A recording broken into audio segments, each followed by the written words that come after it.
मैं बलिया ज़िले में पैदा हुआ था। जेपी के गांव से, जहां जेपी की पैदाइश है, जिसको अब जयप्रकाश नगर कहते हैं, पहले वो सिताब्दी एरा कहलाता था। उससे 25-30 किलोमीटर पश्चिम की तरफ एक गांव में मेरे पिताजी स्वतंत्रता सेनानी थे और जेपी ने आज़ाद दस्ता बनाया था स्वतंत्रता संग्राम के लिए, उसमें वो शामिल थे। स्वाभाविक ही बचपन से मेरा संस्कार राजनीतिक वातावरण में विकसित हुआ, बना। और मुझे याद है कि जब मैं 9th में पढ़ता था तब हम लाल टोपी पहनते थे। समाजवादी युवजन सभा का जोर शोर से प्रचार करते थे। उसी समय हमारे गांव में ही एक इंटर कॉलेज था जहां मैं पढ़ रहा था। इसी कॉलेज में समाजवादी छोटे लोहिया कहलाने वाले जनेश्वर मिश्र भी पढ़ते थे, मेरे से 2 साल सीनियर थे। हम लोगों ने, जो थोड़ा राजनीतिक चेतना वाले परिवार के लोग थे या विचार के युवक थे, सब ने मिलकर वहाँ कॉलेज यूनियन बनाने के लिए आंदोलन चलाया था, जिसका नेतृत्व स्वयं जनेश्वर मिश्र करते थे।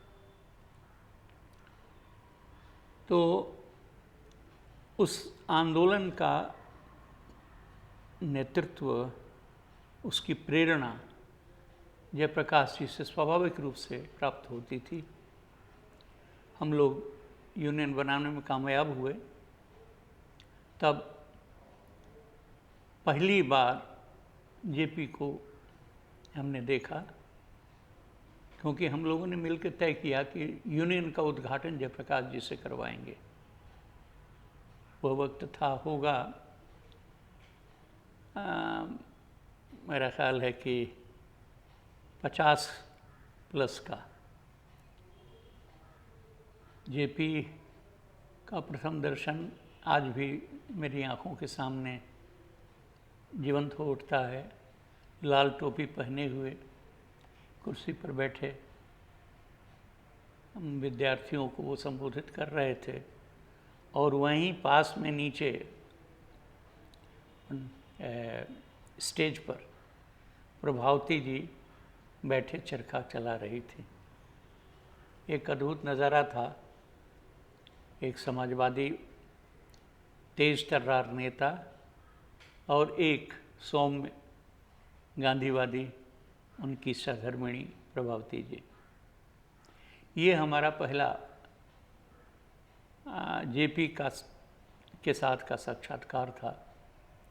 बहुत ही भावुकता से भरे हुए थे हम लोग, सारे कॉलेज के विद्यार्थी, लेकिन उनसे बातचीत का कोई मौका नहीं आया। केवल ये चरखा और लाल टोपी, ये क्या है, ये दिमाग में ज़रूर सवाल उठ गया। मेरे पिताजी तब तक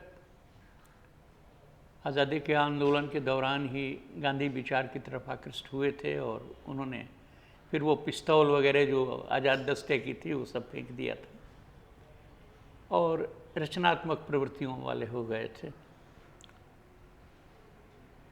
तो कॉलेज में पढ़ते पढ़ते मेरे मन में सवाल उठा कि ये मैं पढ़ क्यों रहा हूँ।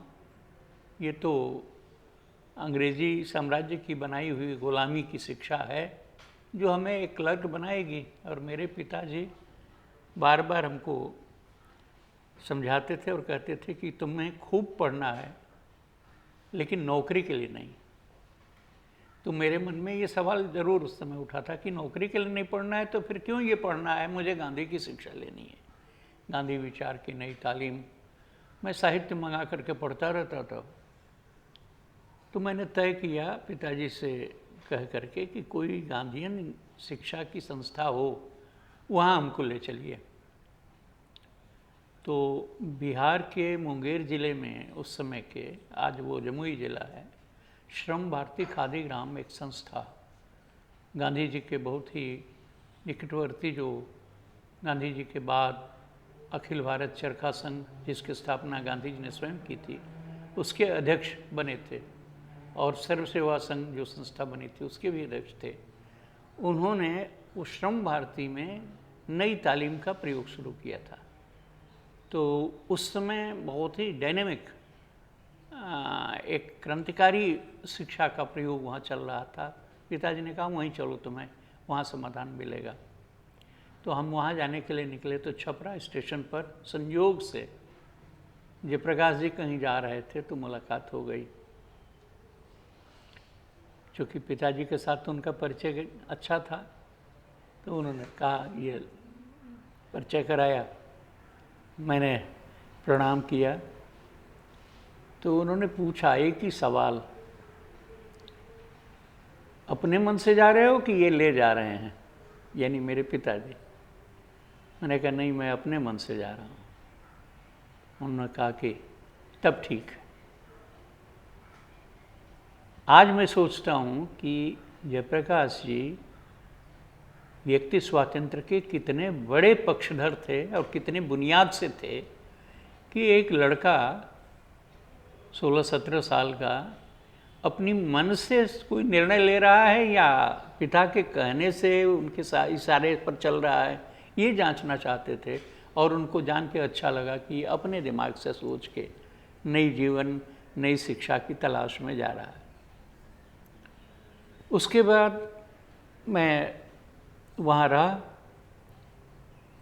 विनोबा का भूदान आंदोलन उस समय तेजी से चल रहा था, और विनोबा के इस आंदोलन से जेपी आकर्षित हो गए थे। उसके पहले के समाजवादी आंदोलन, अंडरग्राउंड आज़ादी के आंदोलन का मूवमेंट, ये सब तो जेपी के जीवन के इतिहास के पन्ने थे ही, और धीरे धीरे हम उससे परिचित होते गए थे। लेकिन 56-57 तक, 1956-57 तक जेपी समाजवादी आंदोलनों के अतिरिक्त सामाजिक परिवर्तन का, समता के आंदोलन का एक पॉजिटिव रूप क्या हो सकता है, वो तलाश रहे थे। उस समय मैंने नहीं पढ़ा था, लेकिन मैंने बाद में पढ़ा और जाना कि जेपी के अंदर एक सवाल पैदा हुआ जब वो अमेरिका में अध्ययन करके, मार्क्सवाद का गहरा अध्ययन करके फिर रूस गए और वहाँ की क्रांति के परिणाम, क्रांति की व्यवस्था सबको देखा। तो उनके मन में एक सवाल उठा कि मनुष्य के अंदर अच्छाई की प्रेरणा केवल भौतिक होती है, हो सकती है? ये सवाल उनके मन में उठा, और इस सवाल का पर आत्ममंथन करने के लिए उन्होंने एक लंबा उपवास किया उर्ली कांचन में, जहाँ गांधी जी ने प्राकृतिक चिकित्सा का केंद्र बनाया था। वहाँ उपवास किया। उस पर उन्होंने लिखा भी है कि मनुष्य के अंदर अच्छाई की प्रेरणा केवल भौतिक नहीं हो सकती। दुखी और पीड़ित लोगों के प्रति अगर संवेदना होगी, अगर समाज के पीड़ित वर्ग के साथ एक रूप होने की चेतना होगी, तब आदमी अच्छे काम की तरफ, अच्छी प्रवृत्ति की तरफ, अच्छे जीवन की तरफ उन्मुख होगा। ये जो दिशा उनकी बनी, ये तलाश की, ये गांधी और जेपी की जीवन में एक रूपता है। गांधी ने भी अपने जीवन को सत्य के प्रयोग कहा, और मैं देखता हूँ, मैंने जो अभी तक समझा है जेपी के जीवन को, कि कट्टर मार्क्सवादी से लेकर के और गांधी और विनोबा तक की उनकी जो यात्रा है, वो उनके अंदर एक क्रांतिकारी विचार का आरोहण है। और वो आरोहण किताबी नहीं है, जीवन आधारित है। तो सन 57 में मैं कह रहा था, एक विनोबा का भूदान आंदोलन चरम पर था और विनोबा ने एक कॉल दिया कि 57 में बिना ज़मीन कोई न रहे, यानी 57 में 57 में बिना ज़मीन के भारत में कोई नहीं रहना चाहिए, भूमिहीन नहीं रहना चाहिए। भूमिहीनता अगर मिटेगी तो एक बड़ी क्रांति होगी इस देश में, बुनियादी क्रांति होगी। ये उनकी कल्पना थी, उनकी आकांक्षा थी और जेपी उसके पूर्णतः समर्थक थे।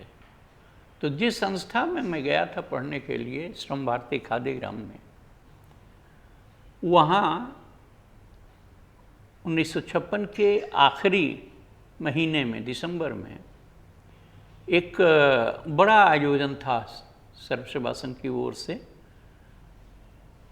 उस आयोजन में प्लानिंग फॉर सर्वोदय एक ड्राफ्ट तैयार करना था, जिसमें जेपी की महत्वपूर्ण भूमिका थी। सर्वोदय संयोजन हिंदी में और प्लानिंग फॉर सर्वोदय हिंदी अंग्रेज़ी में, ये उसकी तैयारी का फाइनल, उस ग्रंथ का या कहें कि थीसिस का फाइनल रूप दिया जाना था। तो करीब करीब उस समय के जितने गांधी विचारक थे, सर्वोदय आंदोलन के अग्रज थे, सब वहाँ उपस्थित थे, जेपी भी थे और हमारा संवाद होता था। हम बैठते थे उनकी चर्चाओं में। हम कोई भागीदारी करने के योग्य तो थे नहीं, लेकिन सुनते थे और एक तरह से हमारा क्लास होता था, इन विचारकों के बातें सुनने का क्लास होता था। उसी समय हम लोगों ने संकल्प लिया कि हम भी गांव-गांव में पदयात्रा करेंगे और जेपी के पास गए हम लोग। हम 4-6 नौजवान थे कि जब आप अपील कर रहे हैं सारे देश के लोगों को कि भूदान के काम के लिए अपनी संस्थाओं की चारदीवारी छोड़ कर बाहर निकलो, तो हम भी बाहर निकलेंगे। जेपी को बहुत अच्छा लगा, कहा कि भावुकता में हो, लेकिन यहाँ बहुत अनुभवी लोग हैं, उनकी सलाह से आगे बढ़ना। प्रोत्साहित किया उन्होंने। और उस समय यात्रा में ही थे तब जयप्रकाश जी की वह ऐतिहासिक रचना अखबारों के माध्यम से सामने आई, फ्रॉम सोशलिज्म टू सर्वोदय, समाजवाद से सर्वोदय की ओर। ये अखबार में, उस समय के अखबार में नियमित प्रकाशित हुआ था। बाद में वो किताब भी छपी थी। तो इस घटना ने मेरे इस धारणा को बहुत मजबूत किया कि जेपी विचार शोधक हैं, गतिशील हैं, जड़ता नहीं है, एक जगह कहीं रुकते नहीं हैं। जैसे समाज में कोई एक स्थिति कायम नहीं रह सकती, परिवर्तन होते हैं, लेकिन वो परिवर्तन सही दिशा में कैसे जाए, ये इस दिशा में काम करना, प्रयास करना विचारशील लोगों का काम है। जेपी उसमें से एक थे। उन्होंने पूरे देश भर में यात्राएं की भूदान आंदोलन के लिए और स्वाभाविक रूप से बड़ा काम किया उन्होंने विनोबा के साथ मिल कर के। अब यहाँ मैं सोचने लगा, अब भी सोचता हूँ कि देश में ये चर्चा लगातार थी कि आफ्टर नेहरू हु, तो जयप्रकाश नारायण का ही नाम आता था। After Nehru who, Jayaprakash Narayan. ये देश और दुनिया में राजनीतिक क्षेत्र में ये चर्चाएं थी। जयप्रकाश जी के जीवन का वह निर्णायक मोड़ था जब उन्होंने समाजवाद से सर्वोदय का फैसला किया। बहुत सारे लोग जो उनके जीवन दर्शन को नहीं समझते, उन्होंने जेपी को कहा पलायन कर गए, रण क्षेत्र से भाग गए। उन्होंने बहुत उनका सटीक जवाब देते हुए एक लेख लिखा था कि जो आप मुख्य धारा जिसे कहते हैं, वह केवल राजनीतिक स्पर्धा में जुटना मुख्यधारा नहीं है। समाज सत्ता की लड़ाई मात्र नहीं है। और दूसरी बात मैं समझने की कोशिश करता हूँ जयप्रकाश के जीवन से। जयप्रकाश ने गांधी की तरह राज्य और लोक में राज्य को ही सब कुछ नहीं मान लिया, बल्कि लोकतंत्र में लोक प्रमुख होना चाहिए, राज्य गौण होना चाहिए, लोक के नियंत्रण में होना चाहिए। यह चिंतन जेपी का 56-57 में ही शुरू हो गया था, जब उन्होंने पूरा जो लोकतंत्र स्थापित हुआ हमारे भारतीय संविधान के आधार पर, और उसमें जो राजनीतिक ढांचा खड़ा हुआ लोकतंत्र का, तंत्र का ढांचा एक तरह से कहें तो, उसको उन्होंने नाम दिया था उल्टा पिरामिड। यानी बुनियादी लोकतंत्र का आधार कौन है? लोक है। लेकिन लोक के पास शक्ति बहुत कम है और तंत्र के हाथ में ही सारा लोक का नियंत्रण है। इस पर जेपी ने रिकंस्ट्रक्शन ऑफ इंडियन पॉलिटी एक थीसिस देश के सामने रखी थी। भारतीय राजनीतिक व्यवस्था का पुनर्निर्माण, ये वो किताब थी। उस पर देश भर में चर्चाएं हुई थी, परिसंवाद हुए थे। अशोक मेहता, लोहिया आदि सब लोग, ऐसे जो भी विचारक थे राजनीतिक के क्षेत्र में, उनमें से कोई भी उसे डिनाई करने की स्थिति में नहीं था। लेकिन इतनी हिम्मत भी नहीं थी किसी में कि राज्य का आकर्षण छोड़ करके केवल लोक में जाए। ये केवल जयप्रकाश जी में ये हिम्मत थी। विनोबा की बात तो अलग है, क्योंकि विनोबा तो शुरू से ही राज्य के आकर्षण में नहीं थे। वह तो लोक के बीच विचार की साधना वाले व्यक्ति थे, समाज की शक्ति खड़ी करना चाहते थे। क्योंकि गांधी जी ने जब उनकी हत्या हुई 30 जनवरी को, उसके एक दिन पहले एक मसविदा दिया था कांग्रेस के लिए कि आप अब लोक सेवक संघ के रूप में परिवर्तित हो जाइए और हर गांव में लोक सेवक की टीम खड़ी हो, ताकि सही अर्थ में लोगों की ताकत पैदा हो, संगठित हो और वह निर्णायक शक्ति बन सके। क्योंकि लोकतंत्र तभी प्रभावी हो सकेगा जब उसका नियंत्रण लोक के हाथ में रहेगा। आज क्या है? आज लोकतंत्र ढांचा है, संविधान है, चुनाव है, लेकिन नियंत्रण किसके पास है? ब्यूरोक्रेसी के हाथ में है, राजनीतिक नेताओं के हाथ में है और सबसे बढ़कर कॉरपोरेट्स के हाथ में है। क्योंकि सारी की सारी ताकत, सारा का सारा चुनाव तंत्र पूंजी से संचालित हो रहा है। और इसलिए चुनाव लड़ कर के जनता के वोट से विजयी होकर के लोग संसद में पहुंचते हैं और उनकी प्रतिबद्धता, उनका कमिटमेंट जनता के प्रति नहीं होता, जिन्होंने पैसा दे करके चुनाव जितवाया है उनके प्रति होता है। उसके पीछे उनका दृष्टिकोण साफ था कि समाज कमज़ोर रहेगा और राज्य मजबूत रहेगा तो वास्तविक लोकतंत्र की स्थापना नहीं होगी।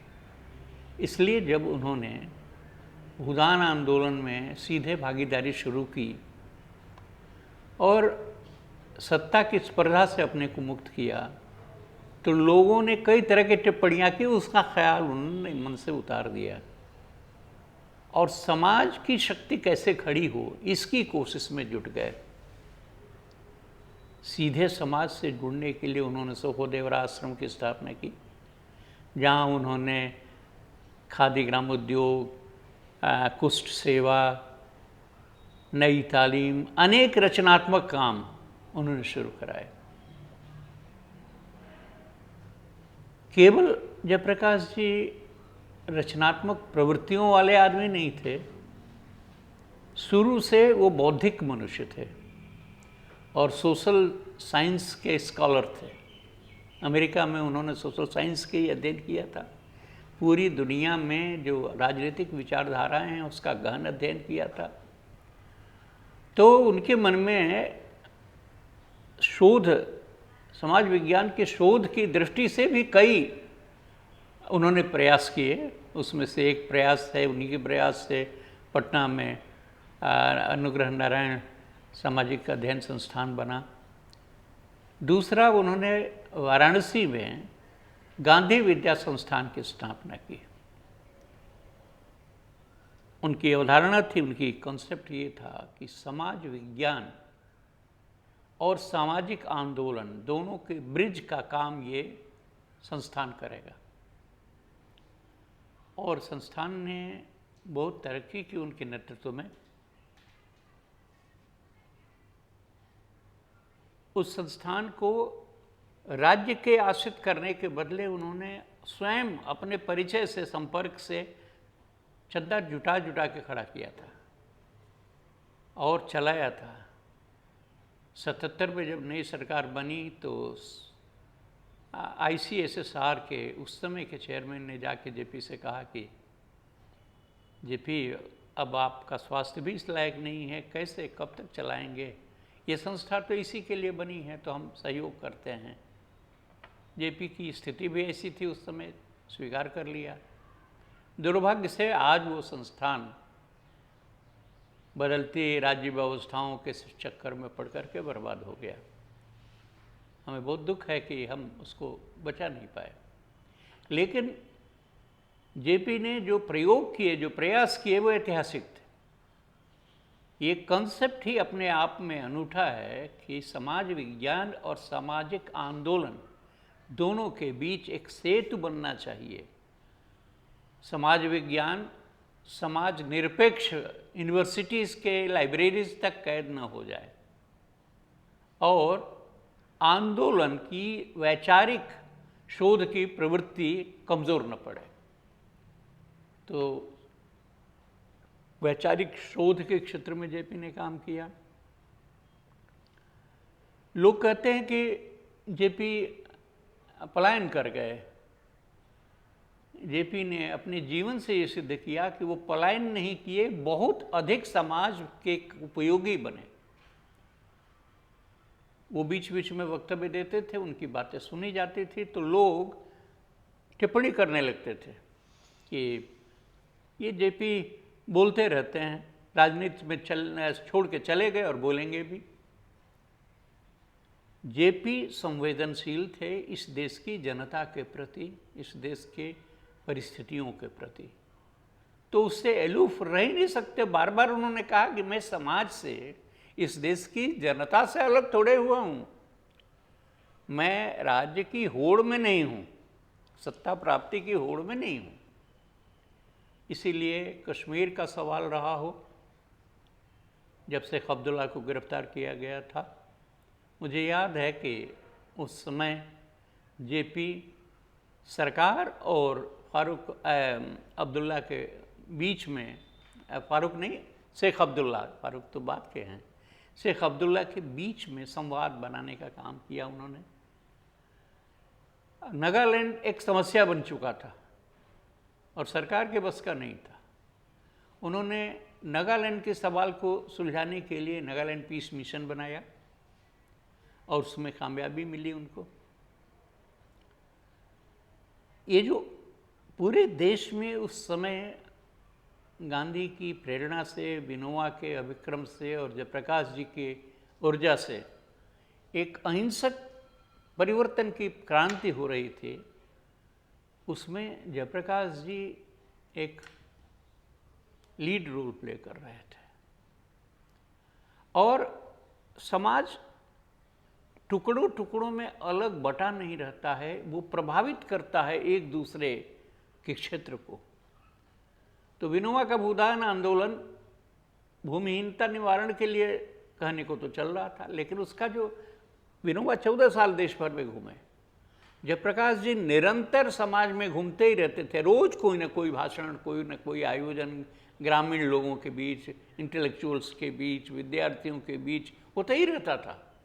ये जो विचार शिक्षण का बड़े पैमाने पर काम हुआ और अहिंसा के बुनियाद पर हुआ, उसका नतीजा हुआ कि विनोबा कभी चंबल घाटी गए नहीं थे, लेकिन चंबल घाटी में यानी ये अहिंसा का जो क्रांतिकारी प्रयोग चल रहा था, उसका परिणाम था कि चंबल के बागियों ने महसूस किया कि हम ये गलत जिंदगी जी रहे हैं, हमें अपने को बदलना चाहिए।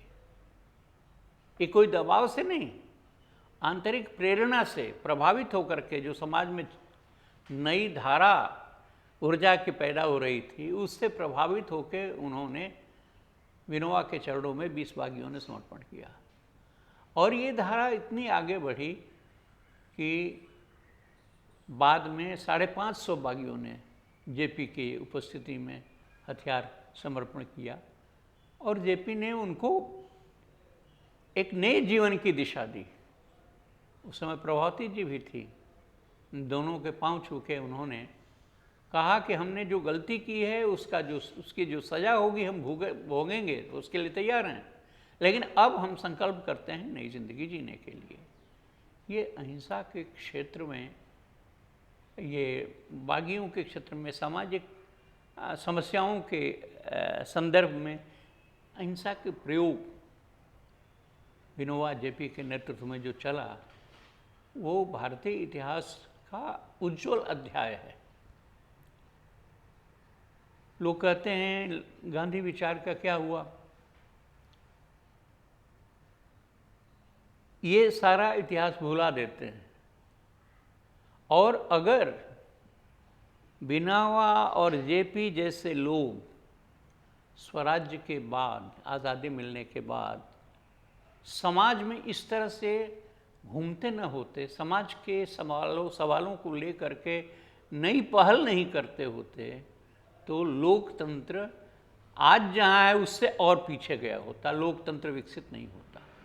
लोकतंत्र को मजबूती प्रदान किया ऐसे लोगों के समाज में रहकर काम करने वाले अभिक्रम ने। ये नए सोच के साथ अगर समाज की गतिविधियों को आदमी देखे तो समझ में आता है। अब जेपी केवल राष्ट्रीय भूमिका में ही सीमित नहीं थे, अंतर्राष्ट्रीय सवालों को भी लेकर के उन्होंने कई प्रश्न खड़े किए, कई संवाद किए, कई प्रयास किए। उसमें से एक बहुत महत्वपूर्ण, मुझे याद है, हम लोग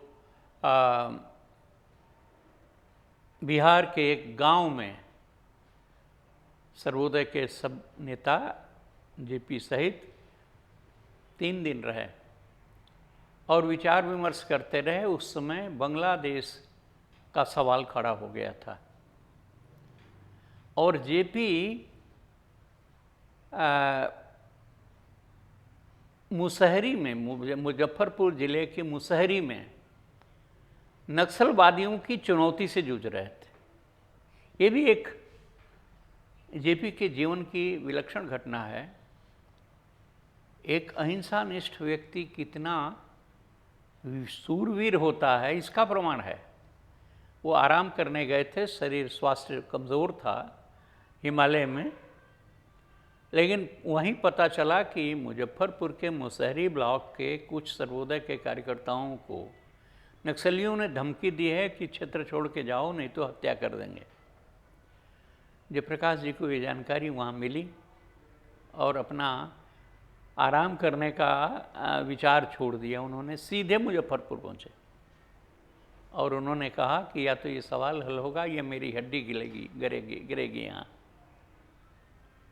मैं उस समय कई बार गया, उनके क्षेत्र में घूमते देखा, दरवाजे दरवाजे बैठते थे, जाकर के लोगों से बात करते थे, सवाल क्या है और उस सवाल का हल कैसे होगा, हिंसा से होगा कि नहीं होगा, इन सब पर चारपाई पर बैठ करके लोगों से विमर्श करते हैं, हमने देखा जयप्रकाश जी को। बाराचट्टी के आदिवासी क्षेत्र में, जंगली इलाके में जेपी को गांव-गांव घूमते हमने देखा है। जिस दौर में आफ्टर नेहरू हु जयप्रकाश का नाम आ रहा था, उस दौर में जयप्रकाश गांव-गांव, जंगल-जंगल लोगों के बीच घूम रहे थे। बांग्लादेश का जब आया सवाल और सब लोगों ने मिलकर तय किया कि बांग्लादेश के नागरिकों की मुक्ति के लिए उनके सवाल को शांतिपूर्ण ढंग से, ज़्यादा संहार न हो, ज़्यादा हिंसा न हो, इसको बचाने के लिए दुनिया भर के देशों में जाएं, तो एकमात्र जयप्रकाश जी ही थे ऐसे नेता जो दुनिया के नेताओं के साथ संवाद कर सकते थे। देखिए, उनके पास राज्य नहीं था, राजनीतिक अधिकार नहीं था, लेकिन कौन सा अधिकार था संवाद करने के लिए? वो नैतिक और वैचारिक आधार था। और दुनिया भर में वो घूमे, एक वायुमंडल बनाया उन्होंने बांग्लादेश के पक्ष में। तो जहाँ वो गांव-गांव, जंगल-जंगल घूम करके गांव की समस्या को सुलझाने में लगे थे, वहीं दुनिया में जो विकट सवाल खड़े होते थे उनको भी सुलझाने में वो चूकते नहीं थे। फिर एक दौर आया जेपी के जीवन में जब ऐसा लगा कि कहीं ना कहीं हम ठिठक गए हैं। भारतीय राजनीति में जो लोकतंत्र है और संविधान है, वो तो शुरू होता है हम भारत के लोग, we the people of India. लेकिन आई से वी की तरफ ट्रांसफॉर्मेशन नहीं हुआ है। बालिग मताधिकार के आधार पर खड़ा किया गया लोकतंत्र आई से वी की तरफ ट्रांसफॉर्मेशन का प्रयास है, लेकिन ये संविधान तक रह गया है। और जब भी जो पावर में होता है उसका आई इतना बड़ा हो जाता है कि वो अपने को सुप्रीम मानने लगता है, तो संकट लोकतंत्र पर आता है। उस समय इंदिरा गांधी का आई इतना बड़ा हो गया था कि नारे लगने लगे थे, Indira is India, India is Indira. तब उन्होंने, जेपी ने, ये जिस दिशा में बढ़ रहा है हमारा समाज, हमारा देश, हमारा लोकतंत्र, वो कितना खतरा है उसमें, इसको पहचान लिया। इसलिए यूथ फॉर डेमोक्रेसी का उन्होंने आह्वान किया। उसी में से बिहार मूवमेंट निकला और एक बड़ा जबरदस्त जागरण हुआ। जयप्रकाश जी के लिए संपूर्ण क्रांति आंदोलन केवल सत्ता परिवर्तन नहीं था, ये अनेक दफे उन्होंने स्पष्ट किया है। यद्यपि उनके साथ आए हुए बहुत सारे विपक्ष के लोग, जो लगभग जिन्हें उस समय के राजनीति में ताकतवर बन गई इंदिरा गांधी ने व्यर्थ कर दिया था, उन लोगों के लिए तो किसी तरह से सत्ता परिवर्तन हो जाए यही संपूर्ण क्रांति थी, लेकिन जेपी के लिए ये संपूर्ण क्रांति नहीं थी। इसीलिए जेपी ने संपूर्ण क्रांति के कार्यक्रमों में महत्वपूर्ण कार्यक्रम बिहार में दिया था, गांव-गांव जनता सरकार। जो गांधी विनोबा की ग्राम स्वराज्य की कॉन्सेप्ट थी, कल्पना थी, उसको उन्होंने उस माहौल में गांव-गांव जनता सरकार का स्वरूप दिया था। और उसमें हम लोगों ने कई तरह के प्रयोग किए और बहुत ही प्रोत्साहन देने वाले प्रयोग सामने आए, लोगों की तैयारी बनी। पटना के डीएम ने स्वयं स्वीकार किया कि बिहार मूवमेंट के कारण जो रात को ऐसे भी किसी भी समय लोगों के द्वारा, यानी असामाजिक तत्वों द्वारा गलत काम होते थे उनका परसेंटेज लगभग शून्य हो गया है। जब एक विचार केंद्रित, विचार उन्मुख सामाजिक आंदोलन चलता है तो उसका समाज में क्या इम्पैक्ट पड़ता है, इसका प्रमाण प्रस्तुत हुआ था बिहार आंदोलन में। तो ये बिहार आंदोलन में इस वैचारिक आंदोलन को, नैतिक आंदोलन को दबाने के लिए इमरजेंसी लगाई गई, और इस इमरजेंसी का में जनता ने कैसा रियलाइज़ किया, ये 77 के चुनाव में पता चल गया। अंततः जनता की शक्ति मजबूत है, ये जनता ने दिखा दिया। मुझे याद है कि मुजफ्फरपुर में पहली सभा चुनाव की हुई थी और उसमें जेपी ने कहा था अब इस देश की जनता को तय करना है कि लोकतंत्र रहेगा या तानाशाही रहेगी अपने देश में। आचार्य राममूर्ति ने लौटते समय पूछा, जेपी लोगों के तो सवाल रोजगार के होते हैं, गरीबी के होते हैं, घर के होते हैं, आपने ऐसा बड़ा सवाल रख दिया तानाशाही और लोकतंत्र के बीच चुनना है देश को। देखिए जेपी का क्या कॉन्फिडेंस था। उन्होंने कहा कि राममूर्ति जी, जनता की नब्ज़ मैं पहचानता हूँ, इस देश की जनता ऊंचे मूल्यों से प्रेरित होती है, आप देखिएगा लोकतंत्र जीतेगा, तानाशाही हारेगी। और वही हुआ। इतनी दृढ़ आस्था उनके जीवन में थी, इसलिए कि उनके जीवन में कोई द्वैध नहीं था, कोई दुविधा नहीं थी। एक सपाट सीधा विचार की दिशा में शोध की यात्रा थी उनकी जीवन की। संपूर्ण क्रांति आंदोलन में मैंने भागीदारी की थी उनके साथ और बहुत ही तथ्यगत वैचारिक अनुभव आए थे। जेपी का इतना बड़ा व्यापक जीवन का फलक है, उसमें मानवीय संवेदना की अद्भुत पहचान या अद्भुत भूमिका थी जेपी की। 4 नवंबर को जेपी पर जब लाठी पड़ी थी पटना के उसमें, उस समय हम लोग साथ थे। हमने तय किया था, हमको खबर मिली थी कि isolate JP at any caste, ये फैसला है बिहार सरकार का। तो हम कुछ मित्रों ने तय किया था कि हम जेपी को अपने घेरे में प्रदर्शन के समय रखेंगे, आइसोलेट होने नहीं देंगे। तो वो जो एक चेन बना करके उनको घेरे में ले चलने वाला समूह था, उसमें मैं भी था, क्योंकि उसमें तो डेडिकेटेड लोग चाहिए जिनको अपनी ज़िंदगी की परवाह न हो। तो उस समय पुलिस ने फिर हम लोगों के हाथ पकड़ के और ताकत से वो कर दिया, अलग बिखेर दिया, और फिर मेरी बहुत पिटाई हुई। मैं पिटाई का प्रकरण लाने के लिए नहीं कह रहा हूँ, एक नेता का, एक विचारक का ऐसी घटनाओं के प्रति दृष्टिकोण क्या होता है। उनके निवास पर जब हम लोग रात को गए, वो भी दिन भर रहे धरने में, तो उनके सचिव सचिदा बाबू ने जेपी से कहा, राय को भी आज बहुत मार पड़ी है इन पर। जेपी देखे और कहे, अच्छा अच्छा मार पड़ी है। फिर उन्होंने क्या वाक्य कहा, मैं आज तक भूलता नहीं हूँ, सत्य का अभी हल्का सा स्पर्श हुआ है, अधिक की तैयारी रखो। ये तो उनका वैचारिक ताकत देने वाला मूल्यनिष्ठ विचार था, अभिव्यक्ति थी। दूसरे दिन सवेरे जब डॉक्टर उनको चेक करने आए तो उनको याद रहा कि राही को मार पड़ी है, तो डॉक्टर आ गए हैं।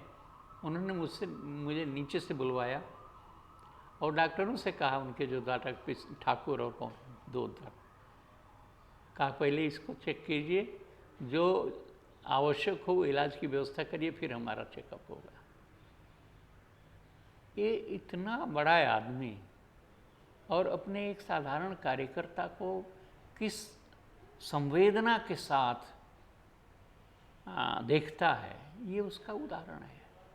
तो ग्रेटनेस किसी भी महापुरुष की, बड़े आदमी की, उसकी बड़ी बड़ी बातों में नहीं होती, उसके सामान्य से जीवन के व्यवहार में होती है। वो मैं भूल नहीं सकता। ऐसे बहुत सारे प्रसंग हैं। कोई मामूली सी बात होगी और उनको एहसास होगा कि ये तो मेरे से गलती हो गई है, मुझे नहीं कहना चाहिए था, तो बुला के हाथ जोड़ के माफ़ी मांगने लगते थे। हम लोग तो एक बार ऐसे ही प्रसंग आया तो मेरी आंख में आंसू आ गए। मैंने कहा कि आप क्या कह रहे हैं? आप जैसे लोग कुछ डांटते हैं तो लगता है कि आप हमारे गार्जियन हैं, हमारी कोई गलती हुई है उस तरफ हमारा ध्यान दिलाया है आपने। लेकिन जेपी की महानता उनके व्यवहार में थी, उनके जीवन में थी, एक एक प्रयोग में थी। आज वो नहीं है, लेकिन एक ऐसा इतिहास रच कर गए हैं जिस इतिहास को अभी पढ़ा जाना बाकी है, उस पर विचार किया जाना बाकी है। दुनिया के इतिहास में भारतीय स्वतंत्रता आंदोलन का इतिहास ही ऐसा है जिसके नायकों ने सत्ता की तरफ रुख न करके समाज की तरफ रुख किया। यह विश्वास दृढ़ किया, सुदृढ़ किया समाज में और दुनिया में, इसको प्रतिष्ठित किया कि समाज ही सर्वोपरि है, राज्य नहीं। राज्य समाज के नियंत्रण में होएगा तभी वास्तविक लोकतंत्र आएगा। गांधी ने सत्ता का रुख नहीं किया। समाज में जहां आग जल रही थी सांप्रदायिकता की, वहां थे 15 अगस्त को। विनोबा ने, जो कि प्रथम सत्याग्रही थे, स्वराज्य आंदोलन के प्रथम व्यक्तिगत सत्याग्रही, विनोबा ने राज्य की तरफ रुख नहीं किया, समाज में काम किया। और आफ्टर नेहरू हु जिस व्यक्ति का नाम लिया जाता था वो जयप्रकाश नारायण, समाज में रहकर काम किया, समाज की शक्ति का वर्धन किया। ये लोकतंत्र की बुनियाद को मजबूत करने और इतिहास को एक नया मोड़ देने का प्रयास इन इतिहास पुरुषों ने किया है। इसको और अधिक समझे जाने की ज़रूरत है। नई जनरेशन को अगर कुछ समाज में जो चुनौतियां खड़ी हैं आज, उन चुनौतियों का जवाब ढूंढना है तो इनके जीवन के प्रयोगों से हमें मिलेगा। एक प्रश्न और था कि जो आज कुछ लोग आरोप लगाते हैं कि जयप्रकाश नारायण ने 1977 के आंदोलन में जनसंघ का साथ दिया, जिस वजह से भारतीय जनता पार्टी का इतना व्यापक विस्तृत फैलाव हुआ है। तो उनको पता था कि आरएसएस एक सांप्रदायिक संगठन है, उसके बाद भी उन्होंने उससे सहयोग लिया। तो ये मतलब क्या आपको नहीं लगता? देखिए, जेपी एक विचारक थे, प्रयोगकार थे और पूरे जीवन नए नए कदम प्रयोग के उठाते रहे। ये गलत धारणा बनाई जाती है कि जेपी आंदोलन या संपूर्ण क्रांति का आंदोलन इन्होंने शुरू किया, उन्होंने शुरू किया। ये जो सिचुएशन पैदा हुई थी उस समय की, और जेपी ने यूथ फॉर डेमोक्रेसी का कॉल दिया था, उस चिंतन मंथन में से ये आंदोलन खड़ा हुआ था। अब वो गुजरात के हॉस्टल की समस्याओं को लेकर के विद्यार्थियों के आंदोलन वगैरह, ये तो बहुत छोटी बातें थी। जब जेपी से ये नेतृत्व लेने के लिए कहा गया तो उन्होंने शर्त रखी, यह आंदोलन अहिंसक तरीके से होगा और इसका नेतृत्व मैं करूँगा। 8 अप्रैल को संभवतः या 8 मार्च को पटना में जो रैली हुई, पहली रैली, जिसमें प्रतिबंधित था कि ये राजनीतिक दल के लोग इसमें भाग नहीं लेंगे, और मुंह पर पट्टी बांधकर हाथ पीछे करके यात्रा निकली थी। फणीश्वर नाथ रेणु उसमें थे, लेकिन कर्पूरी ठाकुर को इजाज़त नहीं थी उसमें भागीदारी की, और जेपी स्वयं थे। और क्षुब्ध हृदय है बंद जवान, ये उसका स्लोगन था, ये बुनियाद थी, वो दिशा थी जो जेपी ने दिया। और 5 जून को पटना के गांधी मैदान में उन्होंने जो संपूर्ण क्रांति का आह्वान दिया, वो पूरा विचार दर्शन था। अब उस आंदोलन ने व्यापक रूप ले लिया। इसमें जो राजनीतिक कर्मी थे अलग अलग क्षेत्रों के, तो वो अलग तो नहीं रह सकते थे, इसलिए वो शामिल हुए। जेपी मना नहीं कर सकते थे, क्योंकि कोई भी प्रयोगकार और कोई भी अहिंसा के दर्शन को समझने वाला ये कैसे पहले से मान लेगा कि ये बदनीयती के साथ आ रहा है, और ये उम्मीद अहिंसा का प्रयोगकार कैसे छोड़ देगा कि मनुष्य के अंदर परिवर्तनशीलता है, वो परिवर्तित होगा, उसको अवसर दो। तो इस उदात्त चिंतन और विचार दर्शन के साथ जेपी ने किसी को मना नहीं किया, आमंत्रण नहीं दिया था। ये लोग आए थे, ये गलत धारणा है कि जेपी इनको बटोरे और ये लोग जेपी आंदोलन, ये तो इररिलेवेंट हो चुके थे इनके इंदिरा गांधी के ज़माने में। कोई किसी की कोई ताकत नहीं रह गई थी, और जेपी इसको बखूबी समझते थे। इसलिए मुझे याद है सारनाथ के में एक शिविर हुआ था संपूर्ण क्रांति आंदोलन के ज़माने में, जिसमें बड़े बड़े दिग्गज थे, अटल बिहारी थे, चौधरी चरण सिंह थे, और कांग्रेसों के नेता। ये जो 4-5 बड़े दल थे, जनसंघ, कांग्रेस ओल्ड और समाजवादी पार्टी, जॉर्ज फर्नांडिस थे, ये सब लोग थे। उस समय जेपी ने कहा था कि मैं जानता हूँ कि अगर अटल बिहारी वाजपेयी प्रधानमंत्री बन जाएं तो संपूर्ण जनसंघ की संपूर्ण क्रांति हो जाएगी, लोक दल के लिए संपूर्ण क्रांति संपन्न हो जाएगी अगर चौधरी चरण सिंह अध्यक्ष हो जाएं, ये प्रधानमंत्री हो जाएं। इसी तरह सबका नाम मोरारजी देसाई हो जाए तो कांग्रेस ओल्ड की क्रांति हो गई। मेरी ये संपूर्ण क्रांति नहीं मित्रों, मेरे लिए ये संपूर्ण क्रांति नहीं है। जनता, मेरा कार्यक्रम गांव-गांव जनता सरकार गठित करना है, ताकि फिर से ये ट्रेंड भारतीय राजनीति में न आने पाए, अहंगवादी, फासिस्ट या। तो ये जेपी ने उनको बुलाया नहीं, जेपी ने मौका दिया कि वो बदलें अपने को। परिवर्तन किसी भी संगठन में अगर डायनेमिज्म है तो परिस्थितियों में के प्रवाह में उसमें परिवर्तन आना चाहिए। अगर उसमें परिवर्तन नहीं आ रहा है, इसका मतलब वो जड़वत है, वो कुंठित है विचार से, व्यवहार से। तो जेपी के इसमें कोई दोष नहीं। जेपी ने प्रयोग के वो दिया, मौका दिया, और इनका लक्ष्य वो नहीं था, इसलिए उन्होंने अपनी कुंठा के साथ जीना कबूल किया और जेपी के जो मूल भावना थी उससे अलग हो गए। मैंने जनता सरकार बन चुकी थी दिल्ली में, 1 साल के लगभग जेपी ने कहा था कि समय हम देते हैं। तो एक बार जेपी के पास बैठे बैठे हम लोगों ने ऐसे चर्चा हो रही थी, तो मैंने कहा जेपी ये तो फिर वही दिशा पकड़ रही है सरकार भी। तो जेपी बहुत दुखी हुए, उन्होंने कहा क्या बताएं, जनता के साथ मेरा जो संवाद होता था यही मेरी ताकत थी। स्वास्थ्य ऐसा हो गया है कि मैं जनता के साथ संवाद अब नहीं कर पा रहा हूँ, नहीं तो इन लोगों को मैं मज़ा चखा देता। ये शब्द मुझे शब्दशः याद हैं कि नहीं तो इन लोगों को मैं मज़ा चखा देता, क्योंकि वो इस पर रह रहे थे, वो रक्त शोधन की प्रक्रिया चलती थी, डायलिसिस, उस पर रह रहे थे, और ये बहुत दुखी मन से उन्होंने कहा। तो जेपी ने मौका दिया था बदलने के लिए, लेकिन एक प्रयोगकार के नाते आप यह तो कह सकते हैं कि इस जेपी का यह प्रयोग फेल हुआ।